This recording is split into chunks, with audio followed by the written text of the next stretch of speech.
Guys, Dr. Dan here. So the next question I want to answer is, what's that popping or cracking noise? All right.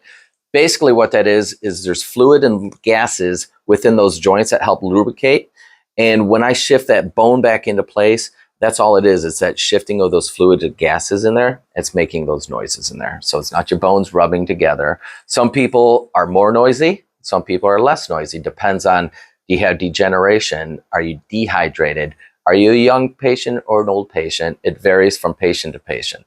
If you don't like that noise, there's other methods that we can adjust the spine so you don't hear it.